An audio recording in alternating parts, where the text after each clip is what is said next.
j'ai senti et j'ai vécu vos prières là-bas. Et je pouvais reconnaître que les uns et les autres priaient. Parce que tout était porté par l'Esprit de Dieu. Tous ceux qui ont prié. Et que Dieu sache vous récompenser à la mesure de la grâce dont vous avez besoin. Amen. La deuxième chose, avant de continuer, c'est de rassurer tous ceux qui ont envoyé les questions aux adresses qui ont été affichées. Nous avons effectivement reçu pas mal de questions. Mais pour ne pas rompre avec la Sainte Seine sur laquelle nous sommes depuis il y a 2 dimanches de cela, nous allons poursuivre pour ne pas faire de rupture. Et à la fin, nous allons prendre carrément une session pour répondre aux questions qui sont très pertinentes. Et donc nous bénissons le Seigneur pour tous ceux qui portent un intérêt à ce qui est en train de se dire. Comme nous l'avions dit dès le départ, ce sont des thèmes qui nous accompagnent dans notre vie chrétienne. Et il est bon que nous puissions revenir sur ces choses pour éclairer et surtout, l'Assemblée se renouvelle. Et plusieurs sont venus et ils n'avaient jamais eu, ils n'ont jamais été exposés aux enseignements sur ni les dîmes, les offrandes, les prémices, ni la Sainte Seine.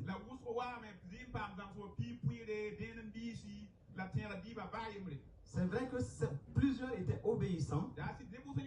Ils savent qu'il faut obéir à ce qui est dit, mais ils n'en savaient pas plus. Donc c'est important pour nous de nous appesantir sur ces questions. Et donc nous étions sur la Sainte Seine.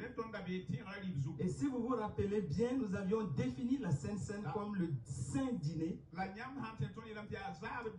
ou le saint repas du soir. Et nous avions aussi vu que la Sainte Seine était une ordonnance donc instituée par le Seigneur Jésus lui-même à la veille de sa crucifixion. Et nous avons dit aussi qu'il faut être né de nouveau et baptisé d'eau par immersion pour prendre part à la Sainte Seine. Et nous avions aussi insisté qu'il faut prendre la Sainte Seine avec foi. La référence biblique, comme je l'ai toujours encouragé, prenez les références bibliques. Ce que nous venons de dire, nous voyons cela dans Luc 22, du verset 19 au verset 20. Où Jésus avait pris le pain, il a rendu grâce, il a rompu et il a donné à ses disciples ce pain en disant que ceci est son corps, et il a donné cela pour que ce soit mangé en mémoire de lui. Il a pris aussi de même la coupe après le souper et il a donné à ses disciples en disant que cette coupe est la coupe de la nouvelle alliance en son sang qui est répandu pour nous. Et rappelez-vous que nous avions parlé aussi des images prophétiques et symboliques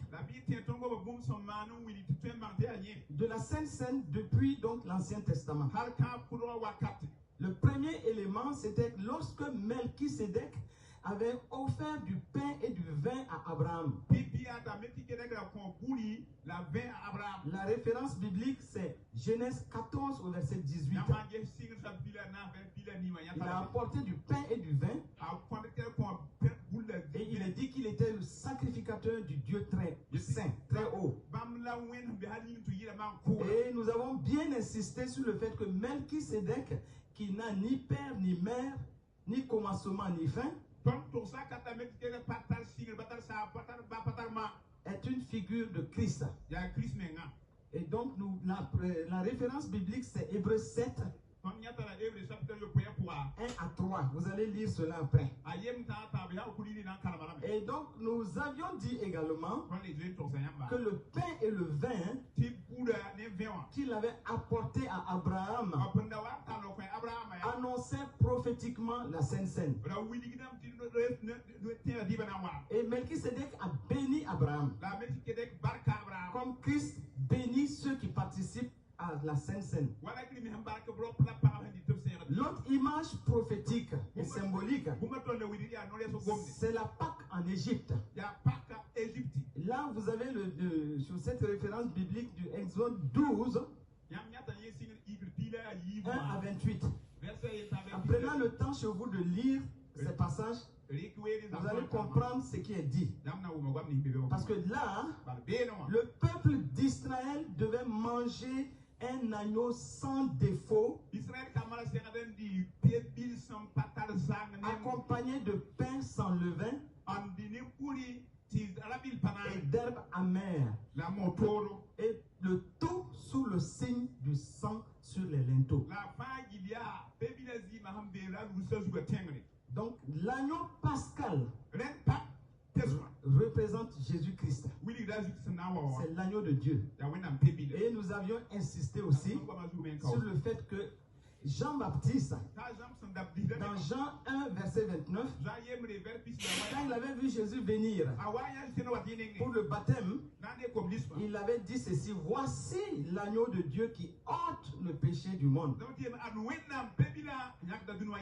Donc ce repas est un signe de délivrance du jugement et de libération de l'esclavage. C'est tout comme la Sainte Seine est un rappel et une actualisation de notre libération du péché par le sang de Christ Jésus. Donc vous prenez les références Luc 22, 15 à 20 et 1 Corinthiens 5. 1 Corinthiens 5, 7 à 8. Nous avions lu ces passages la dernière fois. Mais vous allez reprendre cela à la maison. Parce qu'il est bon que vous soyez vous-même convaincus de ce que c'est que la Sainte Seine. C'est là où vous allez prendre cela avec foi et vous allez vivre les bénéfices. La troisième image forte et symbolique, prophétique, c'est la manne dans le désert. La référence biblique, c'est Exode 16, 4 à 35. Exode 16, 4 à 35. Et là, nous voyons comment Dieu a nourri miraculeusement son peuple avec de la manne chaque jour. Mais nous voyons comment Jésus reprend cela, puisqu'il s'agissait de la nourriture venue du ciel. Jésus reprend cela dans Jean 6 au verset 51, où il dit: je suis le pain vivant qui est descendu du ciel. Donc prenez le passage biblique, c'est Jean 6, 48 à 51.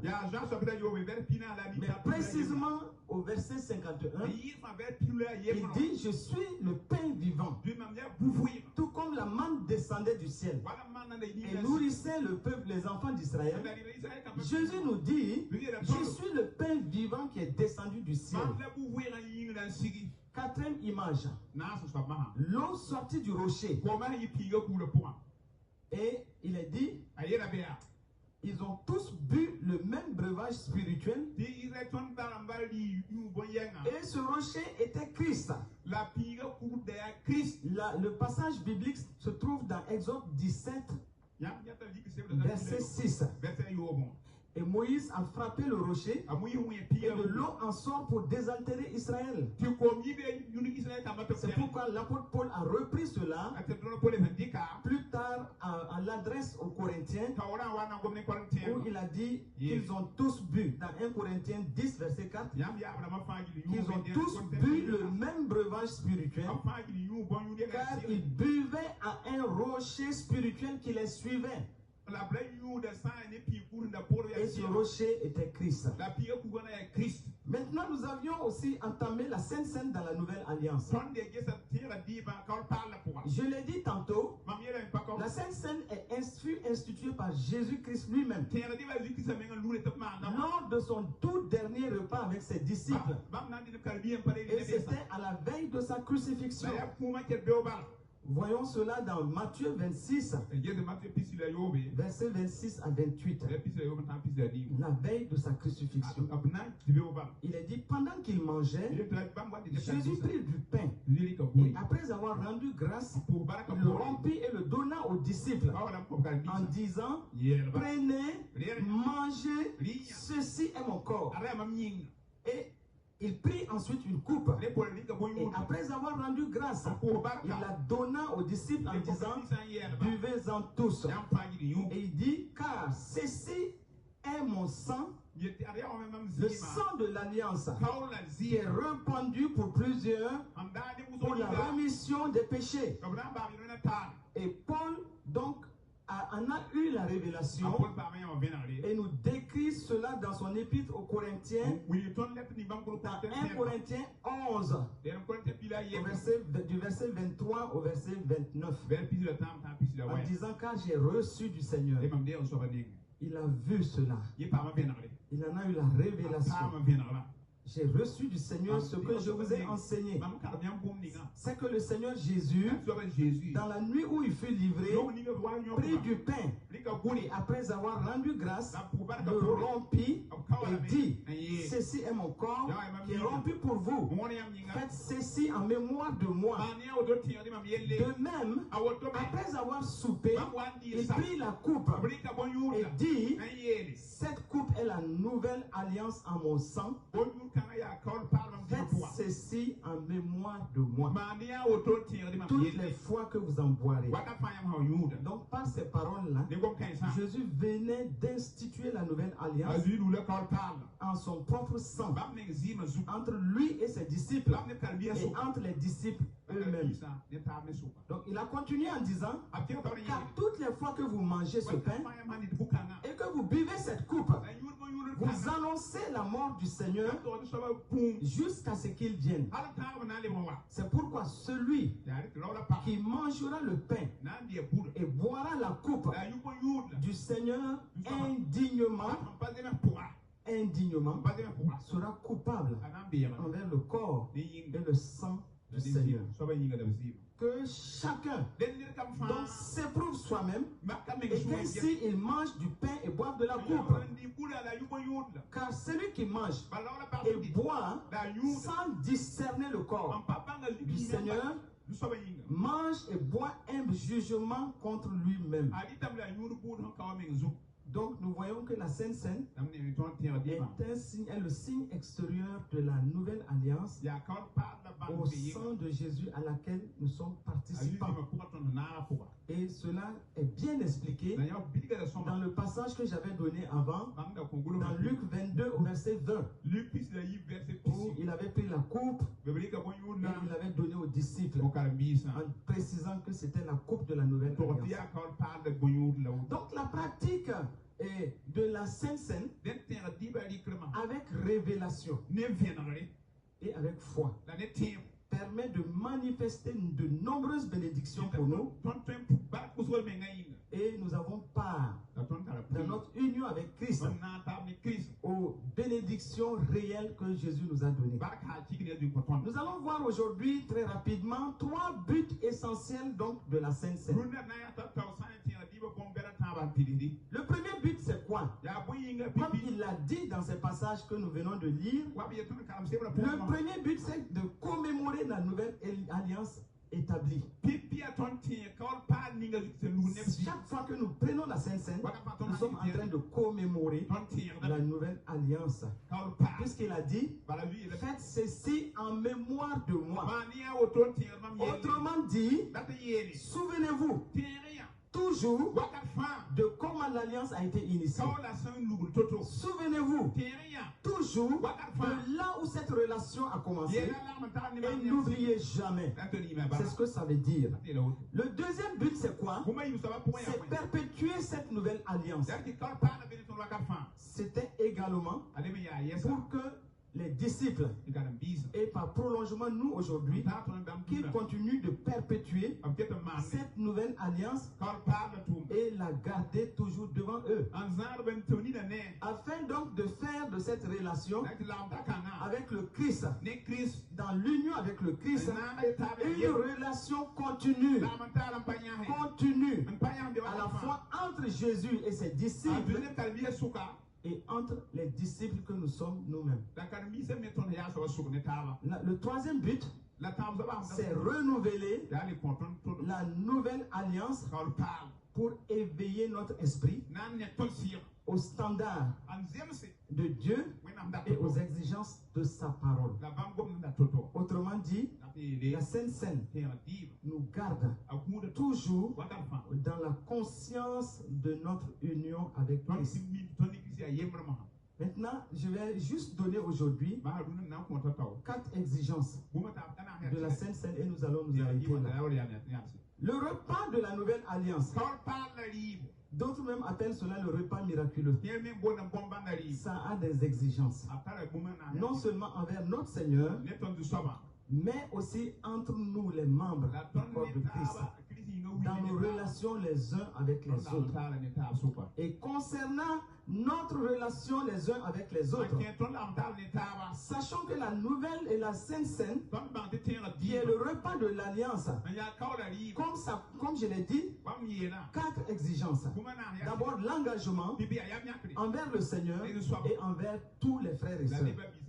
L'unité, l'union avec Christ, mais l'union entre les frères et sœurs.